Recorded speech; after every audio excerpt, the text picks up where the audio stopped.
एक गांव में बबली रहती थी। उसके पास एक घर था और एक जमीन थी जिसमें वो किसानी किया करती थी। बबली की एक बेटी थी पीलू। पीलू दिन भर बैठकर मोबाइल देखती थी या फिर अपनी सहेलियों के साथ फिल्म देखती थी। बबली पीलू से कहती है, पीलू तो दिन भर बस टाइम पास करती रहती है। अरे कभी कुछ काम धाम किया करो। तेरी पढ़ाई में मैंने कितने पैसे खर्च कर दिए, लेकिन तू एक नौकरी भी नहीं करती है। तो पीलू कहती है, माँ हमारे पास सब कुछ तो है, तो फिर मैं काम क्यों करूँ? और वैसे भी इतना बड़ा घर है और जमीन है, वो सब मेरी ही तो है ना। तो बबली कहती है, तेरे पापा बस ये घर छोड़कर गए थे। मैंने अपनी मेहनत से ये जमीन खरीद ली है। अब तुझे ये जमीन जायदाद तभी मिलेगा जब तू कुछ काम करेगी। मैं तुझे एक पान की दुकान खोल कर देती हूँ। तू उसमें पान बनाना सीख, उसको बेच और फिर 1 साल के बाद हम बात करेंगे। तो पीलू कहती है, लेकिन माँ मैं पान दुकान कैसे चलाऊंगी?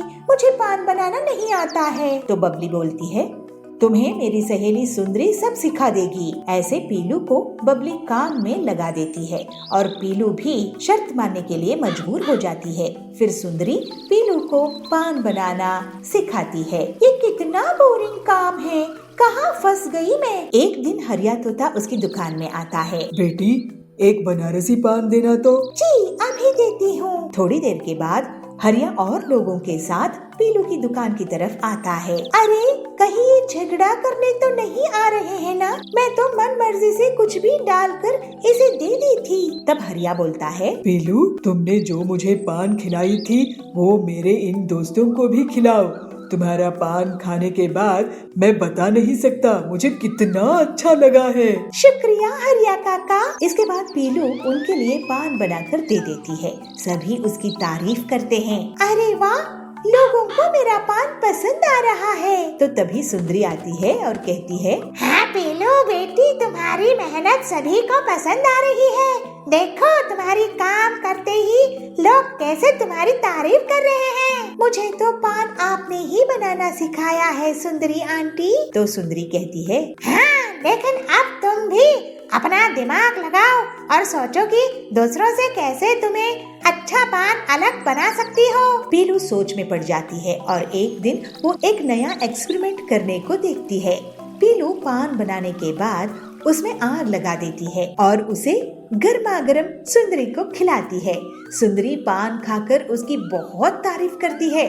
फिर अगले दिन पान ले लो, पान, आग वाला पान, ऐसे पीलू ग्राहकों को बुलाती है। इस तरह से पीलू के आवाज लगाने से बहुत से लोग आग वाला पान देखने के लिए आ जाते हैं। मुझे एक आग वाला पान देना बेटा।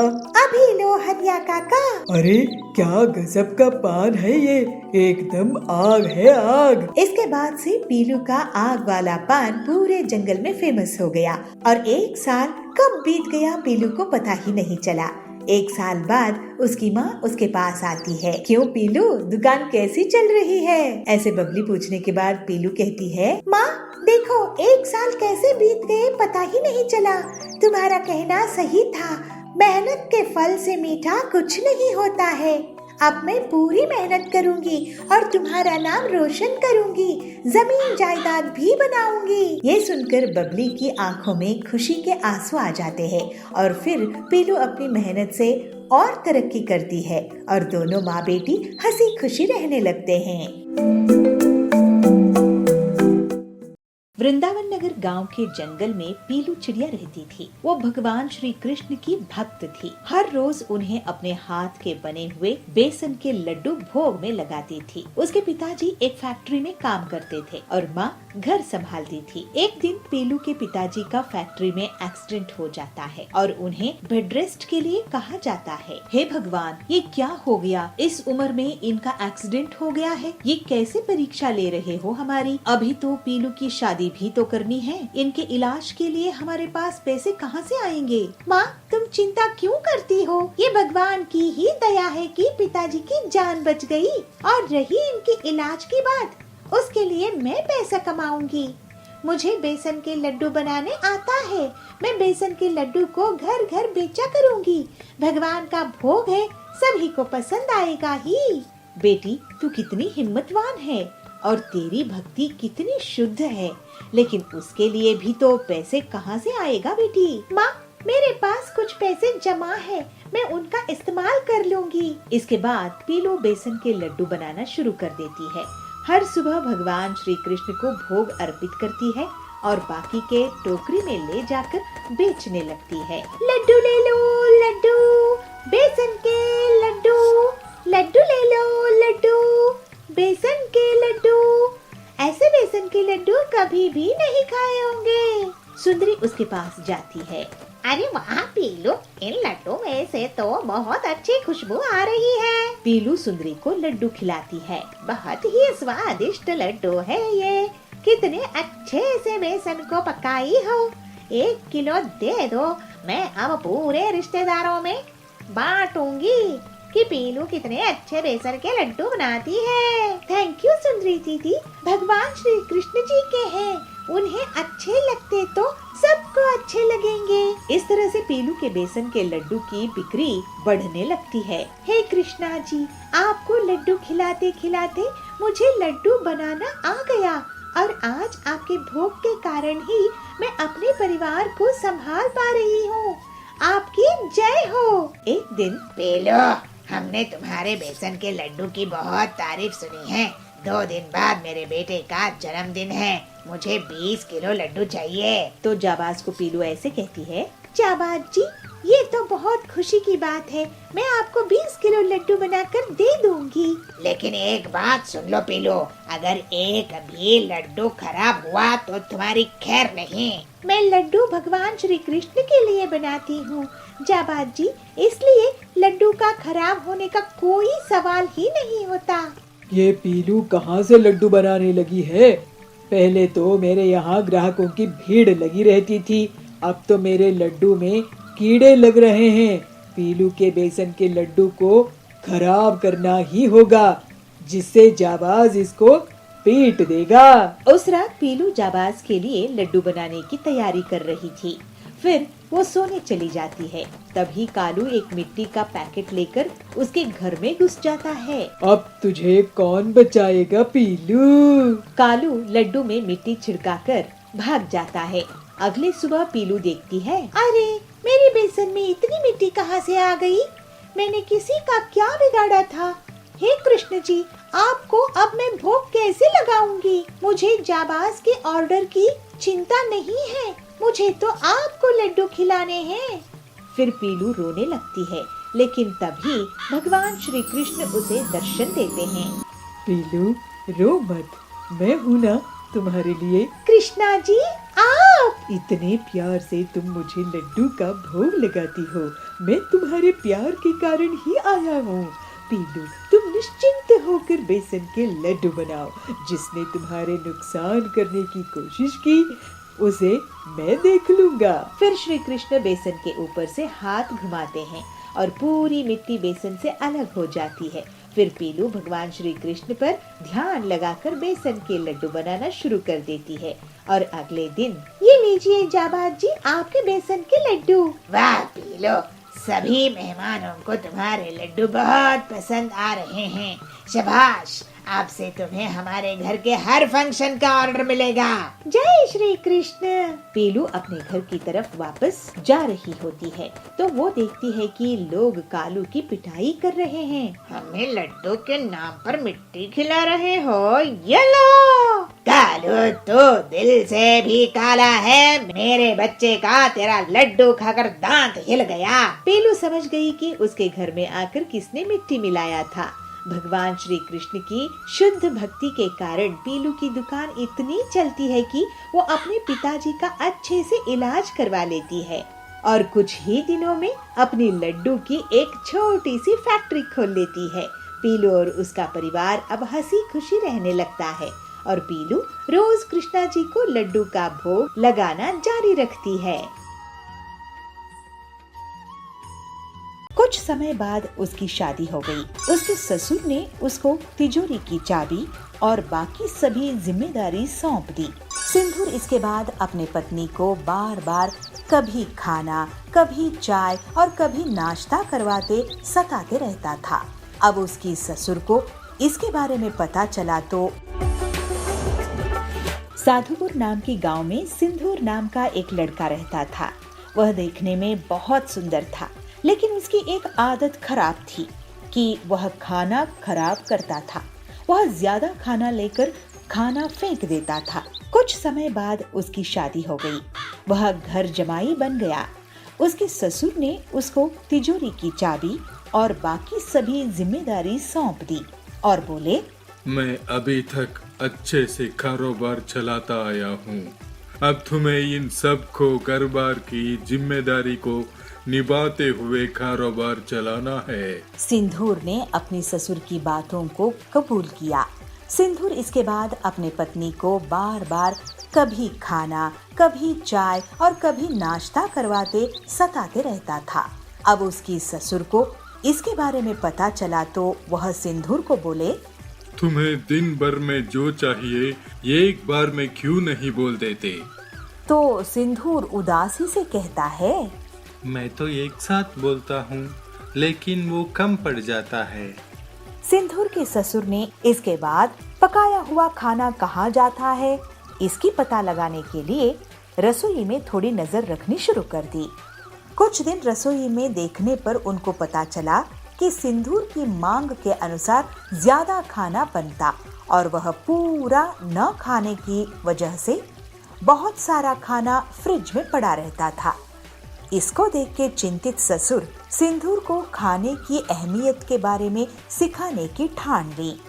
एक दिन उन्होंने सिंदूर को बुलाकर कहा, हमारे पहले वाले नौकर के बच्चे की तबीयत ठीक नहीं है, मुझे वहाँ जाना है, क्या तुम भी चलोगे? सिंदूर भी अपने ससुर के साथ जाने के लिए तैयार हो गया। अपने नौकर की बस्ती में जाकर सिंदूर के ससुर ने कहा, मैं अभी रास्ता पूछ कर आता हूँ। इसके बाद सिंदूर वहीं खड़ा रहा। सिंदूर ने एक घर के अंदर झांक कर देखा तो एक छोटा बच्चा भूख के कारण रो रहा था। उसकी माँ ने अपने अनाज के सारे डिब्बे बर्तन देखे, लेकिन वो खाली थे। यह देखकर सिंदूर को रोना आ गया। कुछ देर बाद उसके ससुर आए और उसको अपनी नौकर के घर लेकर गए। नौकर के घर जाने पर उसका लड़का बीमार लेटा हुआ था। जब सिंदूर के ससुर ने बीमारी का कारण पूछा तो नौकर ने कहा, ये घर से बचा हुआ भोजन लेकर खाया था, लेकिन उसको नहीं पता था कि वह खाना खराब था। उसको खा के बेटे की तबीयत खराब हो गई है। यह कहकर वह रोने लगा। कुछ देर के बाद सिंदूर और उसके ससुर अपने घर आ गए। घर आने पर सिंदूर अपनी ससुर के सामने हाथ जोड़कर क्षमा मांगते हुए आंख में पानी भर लेता है। जब उसकी ससुर ने कारण पूछा तो सिंदूर कहता है, मैं खाने को कितना बर्बाद करता था और किसी को खाने के लिए 2 वक्त की रोटी भी नहीं है। अब के बाद मैं खाने को कभी बर्बाद नहीं करूँगा। सिंदूर को खाने की कीमत महसूस होने पर उसके ससुर खुश हो जाते हैं और सिंदूर ससुर से कहता है, हमें अन्न को कभी भी बर्बाद नहीं करना चाहिए। इसके प्रायश्चित के लिए मैं अपनी हैसियत के हिसाब से हर दिन अन्नदान का बीड़ा उठाता हूँ। कहते हुए प्रसन्नता से अपने घर के पास के मंदिर जाके अन्नदान पे जुट जाता है।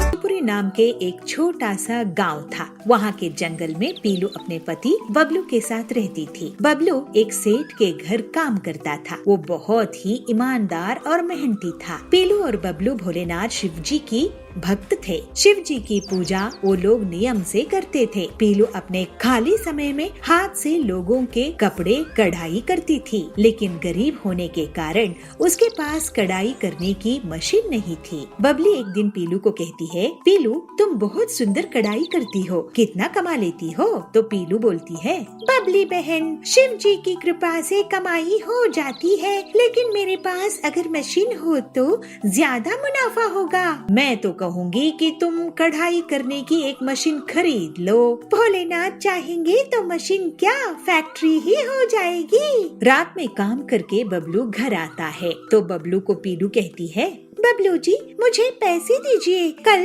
किराना लाना है। आज तो पैसे नहीं मिले पीलू, सेठ जी बोले हैं कल पैसे दे देंगे। अब इतने बड़े आदमी से मैं जबरदस्ती तो नहीं कर सकता ना। ठीक है जी, लेकिन भोलेनाथ के अभिषेक के लिए सामान भी लाना है। सेठ से कैसे भी करके पैसे ले लीजिए। हाँ, कह कर देखूंगा। भोलेनाथ ने चाहा तो हम भी कभी दूसरों को काम में रखेंगे और उन्हें इज्जत के साथ टाइम पर सैलरी दिया करेंगे। सेठ जी के यहाँ तो सब मन मर्जी से होता है। जी हम जरूर अपने सपने पूरे करेंगे, भोलेनाथ पर भरोसा है मुझे। अगले दिन जब बबलू काम के लिए पहुँचता है तो कड़क सेठ उसे कहता है, बबलू मैं विदेश जा रहा हूँ, अब तुम कहीं और काम देख लो और ये लो तुम्हारी पैसे।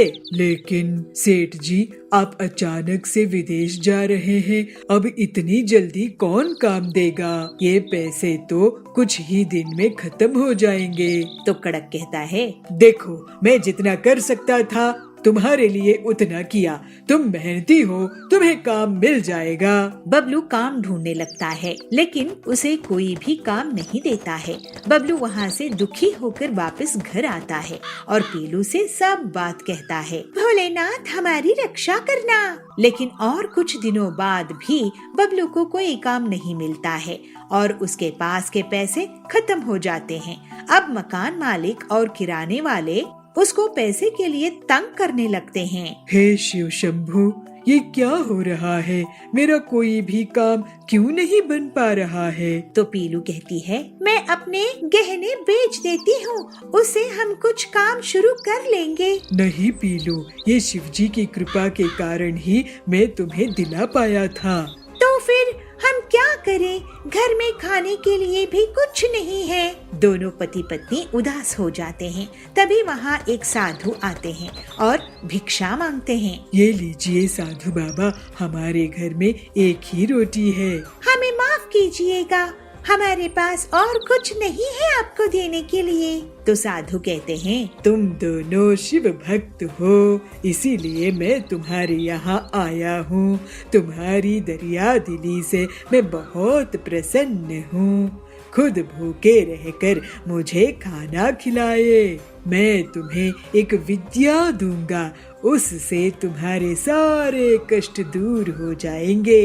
तो बबलू कहता है, कैसी विद्या बाबा जी? बबलू, मैं तुम्हें पत्थर से फैक्ट्री बनाना सिखा दूंगा, जिससे तुम लोगों के लिए किफायती दामों में मजबूत पत्थर की फैक्ट्री बना देना।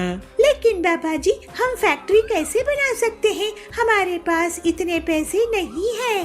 बेटी, भोलेनाथ पर भरोसा रखो। अगली सुबह से बबलू एक हफ्ते तक जंगल जाकर साधु बाबा से पत्थर का फैक्ट्री बनाना सीखता है। अलग अलग तरह के पत्थर लाना, उन्हें जोड़ना और उनको अपने औजारों से आकार देना होता है। फिर सभी अलग अलग साइज के पत्थरों को वो खास चूने की घोल से जोड़ता है और उसे एक बिल्डिंग का आकार देने लगता है और 2 ही दिनों में वो एक फैक्ट्री तैयार कर लेता है। साधु बाबा, आपकी दया से मैं पत्थर की फैक्ट्री बना पाया हूँ। आप नहीं होते तो मैं कुछ भी नहीं कर पाता। हाँ बाबा जी, आपकी बहुत दया है हम पर। तभी बाबा शिव जी का रूप धारण कर लेते हैं। प्रभु आप! महादेव भोलेनाथ, शिव शंभो, जय हो आपकी। तो शिव जी कहते हैं, मेरे प्यारे भक्तों, तुम्हारी भक्ति से मैं बहुत प्रसन्न हूँ। तुम लोग बहुत सीधे साधे हो और सच्चे मेहनती हो। मेरी कृपा तुम दोनों पर हमेशा रहेगी। तो बबलू कहता है, हे भोले बाबा, आपकी हम बहुत अच्छे से सेवा करते रहेंगे, यही आशीर्वाद दीजिए। आपका हम अभिषेक करते रहें और आपकी भक्ति में लगे रहें। जय हो शिव शंभू आपकी। अब तुम अपना पत्थर की फैक्ट्री बनाने का काम शुरू कर दो। पीलू बबलू शिव जी के दर्शन पाकर खुश हो जाते हैं। फिर बबलू पत्थर की फैक्ट्री को बना बना कर बेचने लगता है। ऐसी पत्थर की फैक्ट्री को किसी ने नहीं देखा होगा। बबलू तुम तो बहुत ही होनहार हो, मेरी फैक्ट्री ऐसे ही तैयार करना। जाबाज की बात सुनकर कालू बोलता है, मेरी भी फैक्ट्री तुम इतने बना दो तो बहुत बढ़िया रहेगा, मैं तुम्हें एडवांस भी दे दूंगा।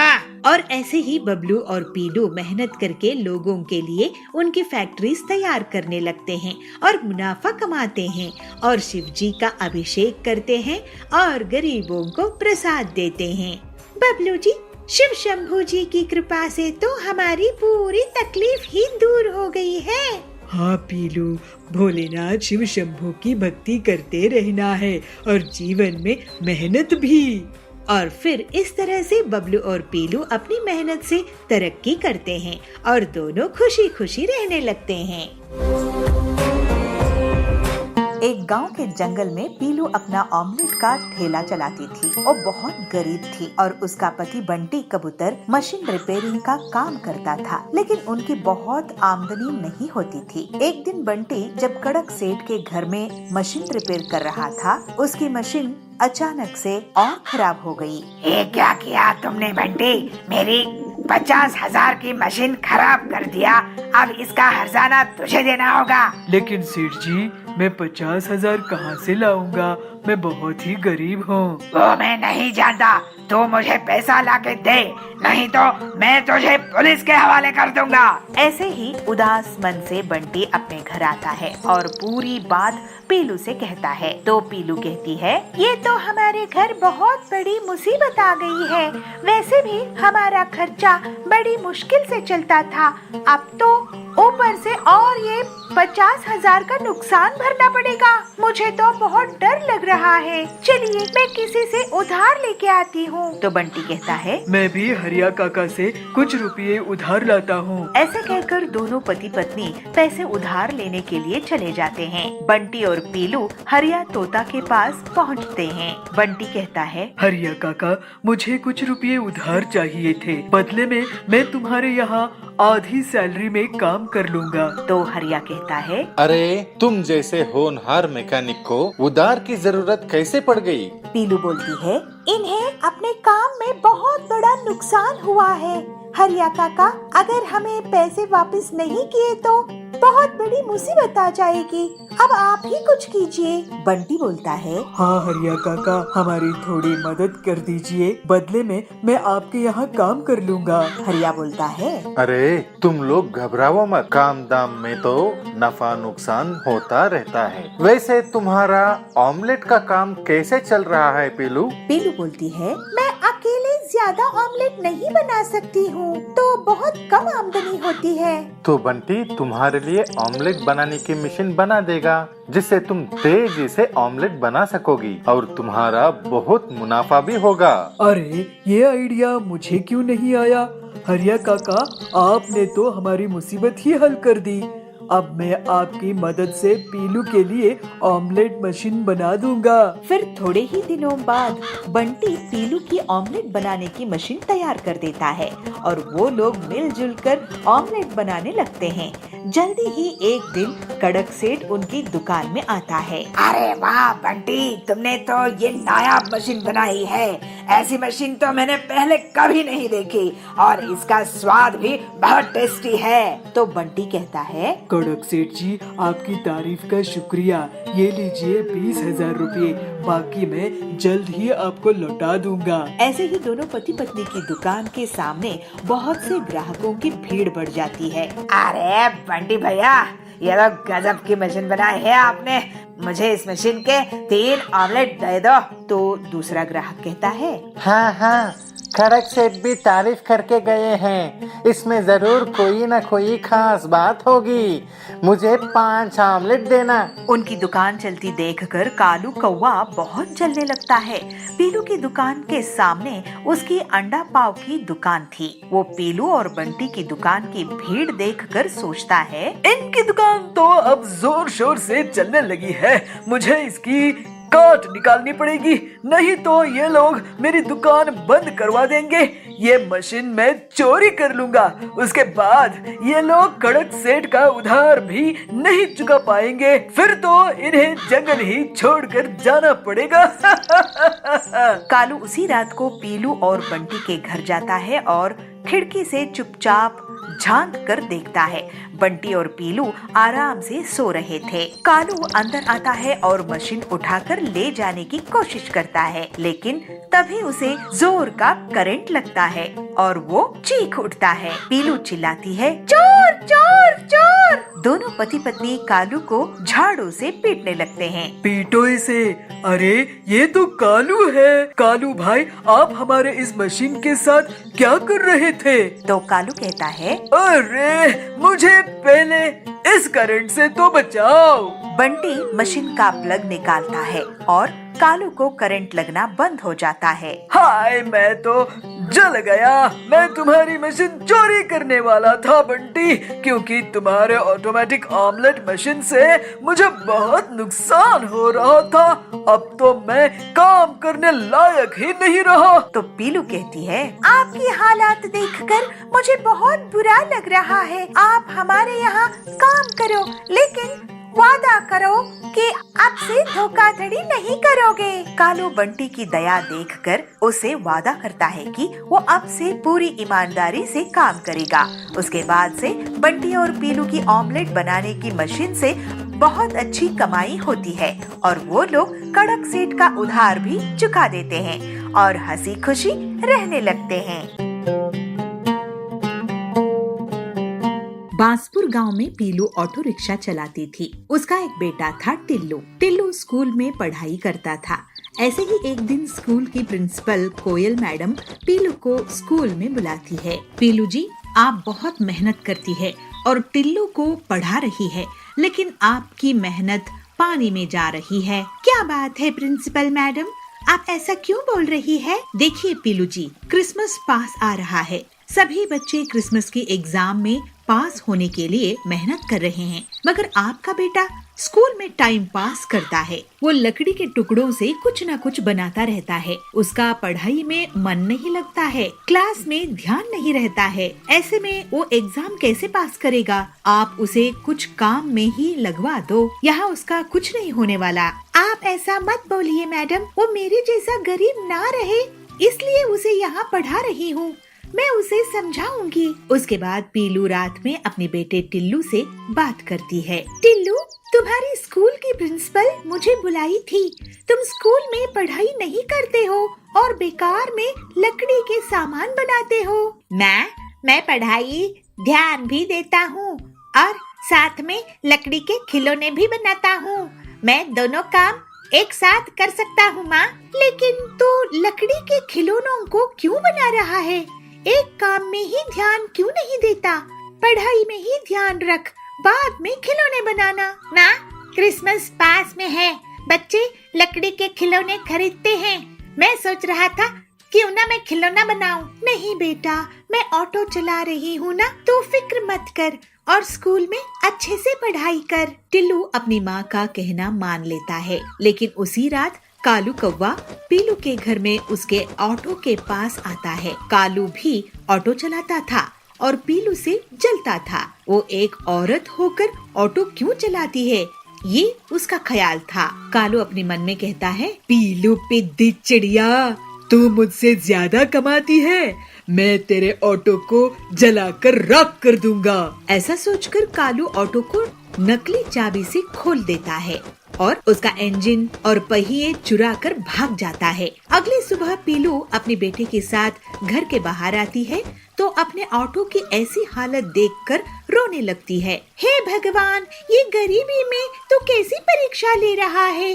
मेरी ऑटो का तो इंश्योरेंस भी नहीं है। अब मैं अपनी बेटी को कैसे पढ़ाऊंगी? ऑटो के लिए बैंक से जो कर्ज लिया था उसे भी चुकाना है। सोची थी इस बार क्रिसमस में लोग घूमने फिरने के लिए ज्यादा बाहर निकलेंगे तो मेरी ऑटो से कमाई हो जाएगी।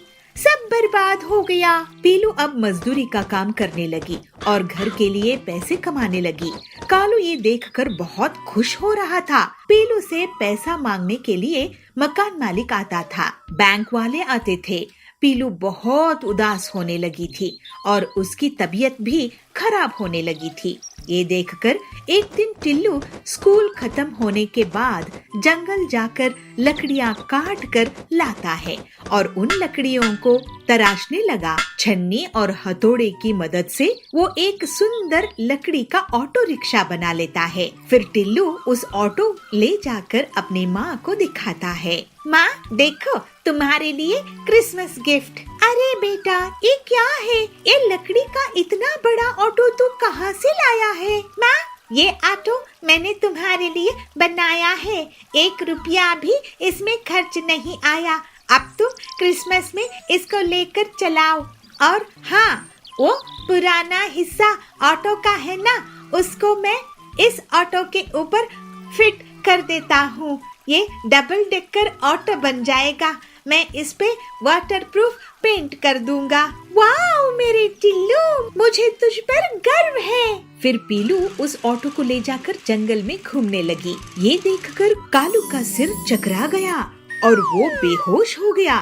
पीलू के डबल डेकर ऑटो में बहुत से सवारी बैठ जाते थे। हे भगवान, इस ऑटो को अगर मैं तोड़ दूंगा तो ये ट्रिपल डेकर ऑटो ले आएगी, फिर बस ही बना देगी। मैं तो जंगल छोड़कर जा रहा हूँ। और फिर इस तरह से पीलू अपनी मेहनत से ज्यादा पैसे कमाने लगती है।